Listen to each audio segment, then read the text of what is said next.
Separaciones analíticas. Esta metodología implica aislar una sustancia de otra, donde cualquier técnica capaz de lograr ese objetivo, independientemente de los mecanismos utilizados o las fuerzas puestas en juego, forma parte del campo de la ciencia de la separación. La muestra, generalmente mezcla compleja, que contiene los analitos y el resto de los compuestos, puede necesitar un tratamiento previo, con el fin de aislar el analito o eliminar interferentes para ser analizados. Por ello, estas metodologías serán elegidas teniendo presente el objetivo planteado. Mediante una técnica de separación se puede conseguir preconcentrar analitos, eliminar interferencias o formar especies detectables. Cabe destacar que no es siempre factible llevar a cabo directamente la determinación directa del analito en la muestra. Casi nunca se dispone de una técnica suficientemente sensible y selectiva para llevar a cabo dicha determinación. La técnica debe dar respuesta para la determinación del o los componentes de la muestra, siempre que los interferentes no modifiquen la sensibilidad, y en toda separación se generan dos fases, quedando el analito en una de ellas. En estas circunstancias hay que acudir a una separación analítica para eliminar interferencias o preconcentrar el analito. Nota: los métodos modernos de separación consiguen aislar y determinar simultáneamente los componentes de una mezcla, y para ello la técnica de cromatografía, por ejemplo, es una de ellas. Modelos de separaciones analíticas. Esquemáticamente, este proceso puede explicarse mediante diagramas, la cual consta de 4 especies, tales como A, B, C y D. Las mismas están mezcladas de cualquier forma. El objetivo es representar cómo podría hacerse las distintas formas de separación. Se supone la muestra homogénea, donde no es necesario separar todos los integrantes de esa muestra hipotética planteada en nuestro modelo.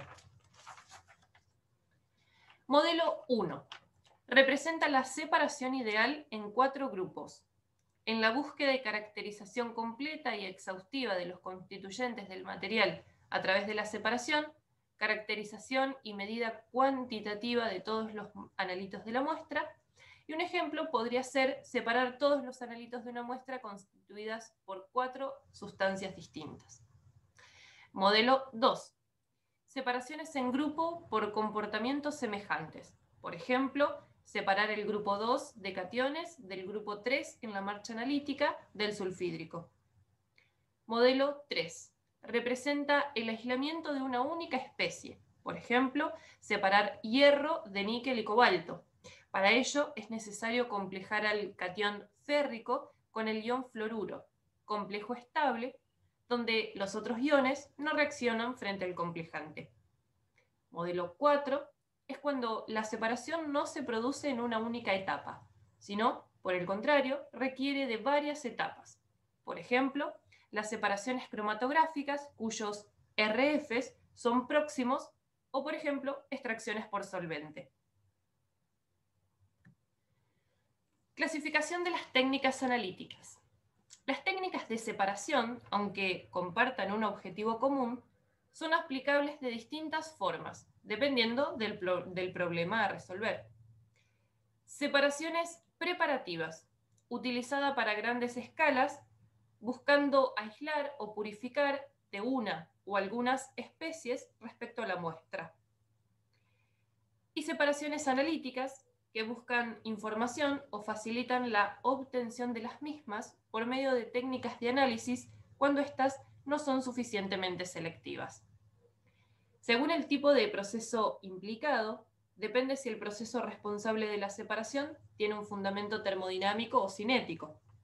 En el termodinámico se alcanzan estados de equilibrio, por ejemplo, extracción líquido en líquido, destilación o precipitación. En el cinético hay diferencias en las velocidades de los componentes, por ejemplo, electroforesis o centrifugación. Y en el mixto, en donde se aplican fundamentos termodinámicos y cinéticos, un ejemplo de esto sería la cromatografía. Según el tipo de fases, puede ser sólido-líquido, como por ejemplo la precipitación, la cromatografía de absorción o intercambio iónico. Si es líquido-líquido, extracción por solventes, cromatografía de reparto, o si es sólido-gas, por ejemplo, sublimación. Estas clasificaciones son una de las tantas que existen sobre este tema. La mayoría de las técnicas de separaciones analíticas implican la existencia de dos fases. Precipitación y coprecipitación. La precipitación es una técnica que consiste en la separación de uno o varios analitos por medio de la adición de algún reactivo, donde alguno de ellos continúa en el seno de la solución y se observa una nueva fase sólida en el fondo del recipiente. Esta técnica separativa se las suele usar con fines cualitativos, en una marcha analítica para separar iones, o cuantitativos en gravimetría o en volumetría de precipitación. La coprecipitación es una técnica de preconcentración de elementos trazas. Los reactivos inorgánicos coprecipitantes son, por ejemplo, el hidróxido, el sulfuro, el sulfato, el fluoruro y el fosfato. En las coprecipitaciones, por medio de compuestos orgánicos, se utilizan más reactivos y a menudo son más selectivas que las de los inorgánicos. Entre otros, los más utilizados son oxalato, oxina, dimetilglioxima, cupferrón, entre otros. Por tratarse de precipitados amorfos, sirven para preconcentrar analitos traza adsorbidos en la superficie. Factores a tener en cuenta en el método analítico de separación por precipitación. Será importante entonces la solubilidad, el valor de KPS y producto iónico del ion o de los iones a separar, las propiedades físicas, esto es, el tamaño de partículas, influenciada por el modo de formación del precipitado y la naturaleza de los compuestos, la pureza química, que se buscan precipitados cristalinos, y la estabilidad de los precipitados. ¿Cuáles son las etapas para la formación de los precipitados y qué factores y procesos incluye? Para poder entender el proceso de la formación de un precipitado, es importante conocer el concepto de sobresaturación, condición en la cual una fase en solución contiene más precipitado disuelto del que puede estar en equilibrio con la fase sólida. En general, es una condición transitoria, en particular cuando hay presentes algunos cristales de la fase sólida. La precipitación de cualquier sustancia sucede desde sus soluciones sobresaturadas, esto es, cuando el producto de la concentración, producto iónico, de los iones en solución sobresaturada es mayor que el KPS. Y aquí vemos. En general, las reacciones de precipitación son tan lentas que aún cuando el reactivo precipitante se agregue gota a gota a la solución del analito, puede producirse algo de sobresaturación. Desde el punto de vista físico, estos precipitados y sus propiedades dependen de los procesos de nucleación, crecimiento cristalino y envejecimiento, digestión del precipitado. Se sabe que el tamaño de las partículas de un precipitado está influenciado por variables experimentales como la solubilidad del precipitado, la temperatura, la concentración de los reactivos y la velocidad con que se mezclan estos últimos. El tamaño de las partículas está relacionado con una propiedad del sistema denominado sobresaturación relativa, la cual se expresa como aparece en la diapositiva. Lo vemos aquí. Q es la concentración real de la sustancia cuando comienza la precipitación y S es la concentración de equilibrio en una solución saturada. El parámetro más utilizado para describir las etapas de nucleación y el crecimiento de partículas es la sobresaturación relativa. La vemos aquí. La sobresaturación relativa necesaria para iniciar la precipitación se relaciona con la barrera de energía de activación para las reacciones químicas, que debe superarse antes de que comience la cristalización.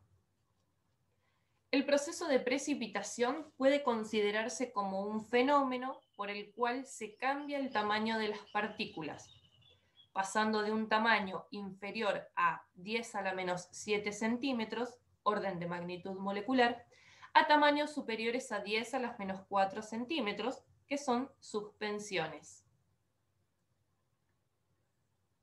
Mecanismos de formación de los precipitados. En una disolución, los iones, cationes y aniones hidratados se encuentran muy separados. Con el agregado paulatino del reactivo, lo que se logra es la probabilidad de colisión de los iones, pudiéndose formar un núcleo del futuro precipitado, Ca. Estos núcleos son muy pequeños como para ser observados, por lo que es necesario que transcurra cierto tiempo hasta que se separen partículas visibles. Una vez formado el núcleo Ca, hay una cierta probabilidad de que un ion C positivo o un ion A negativo se aproxime lo suficiente para ser conducido a su posición correcta en la red, formándose una asociación del tipo Ca C positivo y Ca C negativo, como vemos aquí.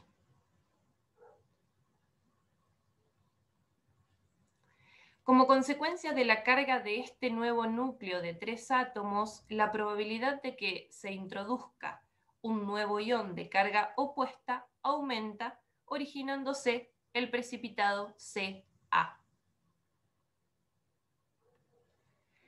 Mientras la disolución esté saturada, este proceso puede continuar, creciendo continuamente el núcleo que se formó inicialmente. Una vez formado un núcleo, el crecimiento cristalino consta de 2 etapas: difusión de iones a la superficie del cristal en crecimiento y depósito de esos iones sobre la superficie. Uno u otro pueden ser el factor limitante de la velocidad de crecimiento cristalino. La velocidad de difusión está influenciada por la naturaleza de los iones, la concentración, la velocidad de agitación y la temperatura. Por su parte, la velocidad de depósito de iones depende de la concentración y las impurezas en la superficie. Propiedades características del precipitado cristalino. Experimentalmente se ha encontrado que estos precipitados se pueden filtrar más fácilmente si previamente se dejan en reposo y en contacto con la solución de la que precipitaron, esto es, en contacto con las llamadas aguas madres. Este proceso recibe el nombre de digestión. Este procedimiento se acelera si se calienta la solución. Si la disolución está muy sobresaturada, pueden formarse inicialmente una gran cantidad de núcleos, con lo que quedarán en la disolución muy pocos iones para hacer crecer esos núcleos. Se obtendrá finalmente una suspensión constituidas por partículas muy pequeñas. Además, si se forman muchos núcleos, sus colisiones serán tan frecuentes que formarán entre sí agregados sin posiciones correctas para los iones, con lo cual el precipitado resultante será amorfo. Se sabe que la nucleación predomina sobre el crecimiento cuando la sobresaturación relativa es elevada, mientras que para sobresaturaciones relativas bajas predomina el crecimiento de partículas. Para reducir la sobresaturación y favorecer el crecimiento de partículas, se puede recurrir a utilizar el reactivo precipitante diluido, agregar lentamente el precipitante y con agitación vigorosa para eliminar las situaciones de sobresaturación localizada.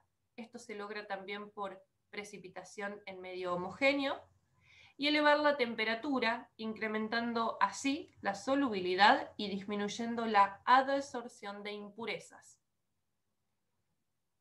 Impureza de precipitados.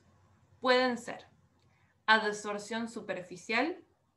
El precipitado resulta impurificado por un compuesto constituido por los iones absorbidos en la superficie del sólido y los contraiones de carga opuesta presentes en la película líquida inmediatamente adyacente a la partícula. Inclusión isomórfica, en donde un ion es reemplazado por otro en la red cristalina. Este ion debe tener la misma carga y radio que el reemplazado. Inclusión no isomórfica o formación de soluciones sólidas, según la cual aparecen como disueltas en el precipitado pequeñas cantidades de impureza. Y oclusión, según la cual las impurezas están englobadas como imperfecciones en el interior de los cristales del precipitado. Precipitados coloidales. Son dispersiones de partículas sólidas finalmente divididas en el seno de una fase líquida.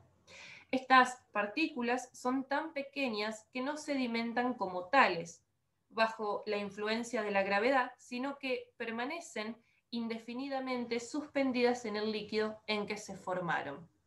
Partículas suficientemente pequeñas como para atravesar los medios de filtración.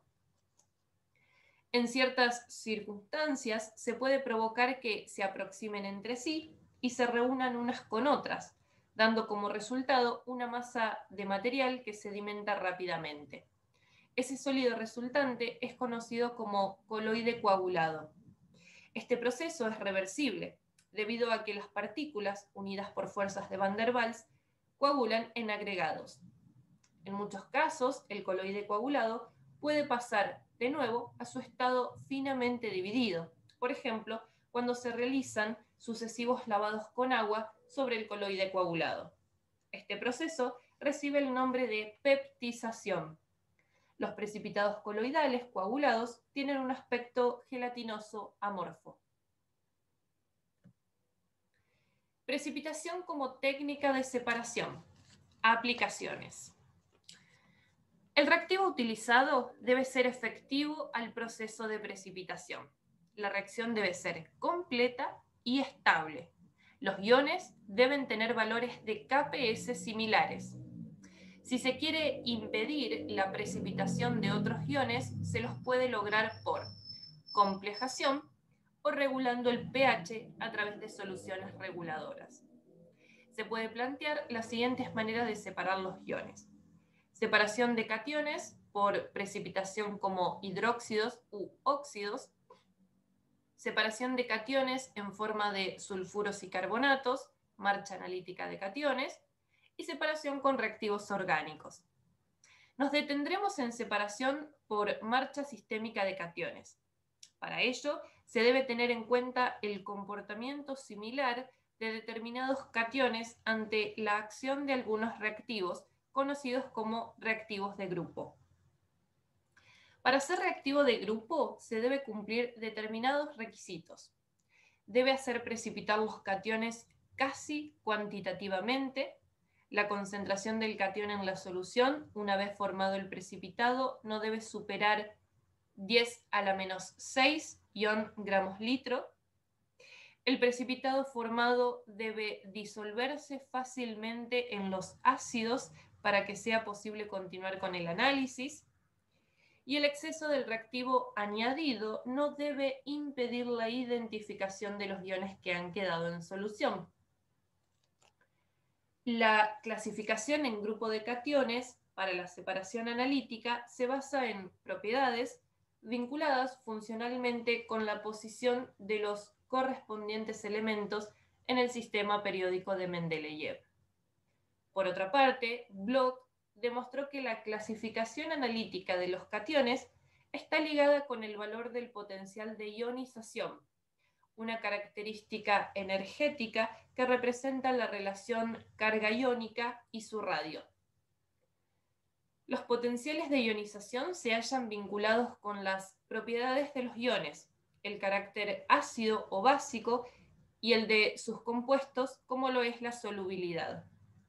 La separación de los cationes en grupos se basa en las distintas solubilidades de los componentes iónicos de la muestra frente a los reactivos de grupo, permitiendo dividir la compleja tarea del análisis en una serie de etapas simples. Marcha sistémica de cationes.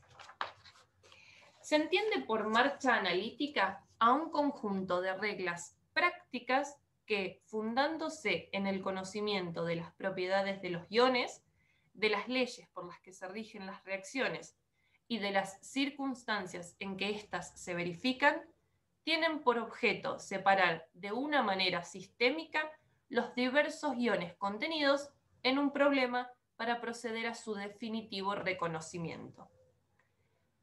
En la marcha analítica del sulfídrico entendemos como ventajas que fue propuesta hace más de un siglo y está perfectamente estudiada, conociéndose hasta sus defectos. Una gran insolubilidad de los sulfuros, colores intensos de los sulfuros metálicos, negros, amarillos, pardos, fácil regulación de la concentración de los sulfuros en función de la acidez. Como desventajas, la toxicidad del sulfídrico, la dificultad de las separaciones involucradas, coloides que coprecipitan y posibles procesos de oxidación de sulfuro a sulfato. Presencia de aniones que puedan dar lugar a la aparición de sales insolubles, cationes del grupo 3B. Y la marcha analítica del carbonato entendemos como ventajas que permiten la identificación de iones como wolframio y uranio, da idea de la concentración de los problemas, no es tóxico y rápido de llevarse a cabo.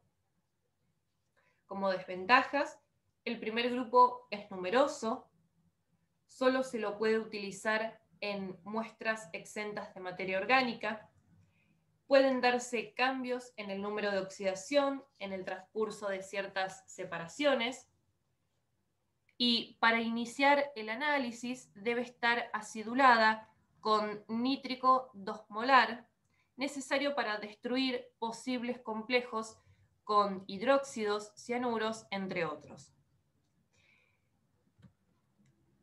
En la marcha del sulfídrico, los cationes son clasificados en 5 grupos de acuerdo a su comportamiento frente a ciertos reactivos, principalmente frente al ácido clorhídrico, sulfuro de hidrógeno, sulfuro de amonio y carbonato de amonio.